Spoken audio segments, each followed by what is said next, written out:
देखिए, media wellbeing association की तरफ से आज मुझे यहाँ आने का मौका मिला। यूनुस अलवी जी हमारे जिलाध्यक्ष हैं और अन्य साथियों से मुलाकात करने का एक जो कहा जाए अच्छा मौका है ये। जहाँ तक संबंध है कैशलेस का, कैशलेस सरकार बहुत जल्दी करने जा रही है। ये मुख्यमंत्री जी के द्वारा वायदा किया गया है, नायब सैनी के द्वारा, उनके मीडिया सेक्रेटरी परवीन अत्रे के द्वारा घोषणा सीएम साहब ने कर दी हुई है। उसमें कुछ कागजों में दिक्कत थी, वो लगभग किसी अधिकारियों की ड्यूटी लगी हुई है, वो पूरा कर रहे हैं और जल्दी ये कैशलेस वाली सुविधा मान्यता प्राप्त पत्रकारों के लिए हरियाणा में लागू हो जाएगी। लेकिन अब हमने इसके साथ साथ गैर मान्यता प्राप्त पत्रकारों के लिए भी हरियाणा सरकार से मांग की है, गुहार की है कि जैसे राजस्थान सरकार ने पत्रकारों को कैशलेस सुविधा सभी को देने की घोषणा की है, चाहे वो मान्यता प्राप्त पत्रकार हो या गैर मान्यता प्राप्त पत्रकार, तो इसलिए हरियाणा सरकार भी राजस्थान सरकार की तर्ज पर हमें ये मान्यता देने का जो है काम, और गैर मान्यता प्राप्त पत्रकार दोनों के लिए कम से कम कैशलेस सुविधा जल्दी देने की घोषणा करे। इसके अलावा पत्रकारों के जहाँ तक सवाल है, कई मामले थे जो मीडिया वेलबींग एसोसिएशन के माध्यम से सरकार ने हल भी किए हैं। पत्रकारों के खिलाफ जो एफआईआर दर्ज होती थी तो उसके कारण से पत्रकारों की मान्यता जो एक्रेडिटेशन है वो रद्द कर दी जाती थी। इस तरह से एक पत्रकार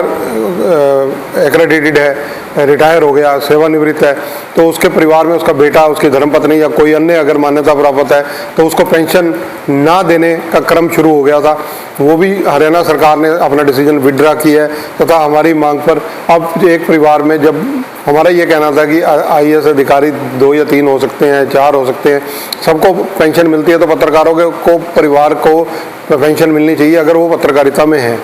सरकार ने वो मांगे हमारी मानी है। हमारी जो अन्य प्रमुख मांगे हैं, सबसे पहली आज की डेट में जो ज़रूरत है वो है कैशलेस सुविधा पत्रकारों को तुरंत मिलनी चाहिए, उसके लिए हम प्रयास कर रहे हैं। इसके अलावा पत्रकारों के जो और भी मुद्दे ज्वलंत उठते हैं, हम सरकार तक अवश्य तुरंत बात करते हैं। और जैसा कि हरियाणा के जो पुलिस विभाग हो, चाहे प्रशासनिक विभाग हो, इनके जो अधिकारी हैं, चाहे डीजीपी शत्रुजीत कपूर जी हों, उनसे भी हम समय समय पर पत्रकारों की जो समस्याएं आती हैं वो अवगत कराते हैं। अब नूह की भी कुछ समस्याएं हमें ध्यानार्थ आई हैं, तो वो भी उनके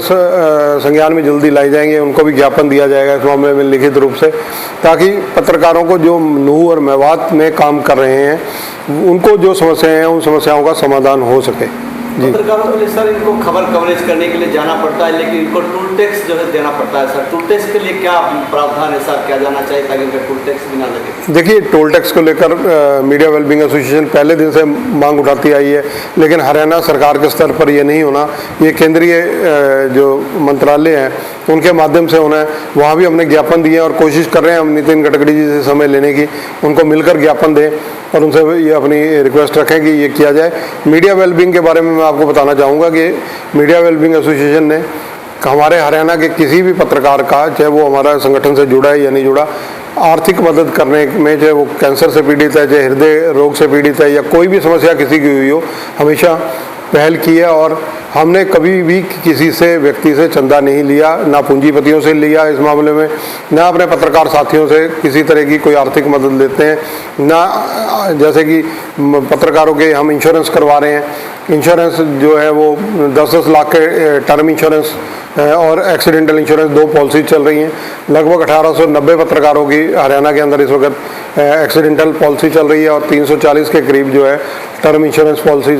चल रही हैं। हम जिसका इंश्योरेंस करवाते हैं उसको रिन्यू भी कराते हैं और हम किसी पत्रकार पर आर्थिक बोझ नहीं डालते, यानी उनसे 1 रुपया भी, 1 सिंगल पाई भी नहीं लेते। और ये हमारा प्रयास रहता है कि हम संस्था की तरफ से ही जितना हमें सरकार या मंत्री जिनको हम बुलाते हैं, आते हैं, जो धन संग्रह होता है उसी के माध्यम से ही हम अपने बजट के अनुसार सबकी मदद करते हैं। पूरी मदद, अगर किसी का मान लो 7 लाख खर्चा हुआ, सारे का सारा हम नहीं दे सकते, लेकिन हम 6वां हिस्सा, 7वां हिस्सा, 8वां हिस्सा जो भी है, जो संस्था की एक कमेटी बनाई हुई है जो निर्णय लेती है उस हिसाब से उसकी मदद की जाती है। सर, आज मेवात में आप पधारे, कैसा महसूस कर रहे हैं? देखिए, मेवात हरियाणा का एक प्रमुख जिला है और नूह जो जब से जिला बना है तो निसंदेह पत्रकारिता के हिसाब से भी यहाँ एक क्रांति और एक सारा संचार देख रहा हूँ आप साथियों के माध्यम से कि जागृति है यहाँ पर, विशेष रूप से पत्रकारों में जिज्ञासा है हर चीज़ को जानने की। तो निसंदेह और चीज़ें बहुत कुछ हैं, क्योंकि ये दिल्ली के नज़दीक है और यहाँ अभी होनी चाहिए। और हम DPRO जो है यहाँ उनके विभाग के माध्यम से DPR हरियाणा जो हैं उनको पांडुरंग जी उनसे ये रिक्वेस्ट करेंगे, जाकर मैं लिखित रूप से भी दूंगा, वर्बल भी कहूँगा उनको कि यहाँ पर पत्रकारों के लिए कम से कम सुविधाएं और जो प्रेस रूम की व्यवस्था होनी चाहिए और व्यवस्थाएं जो सरकार कर सकती है वो करनी चाहिए।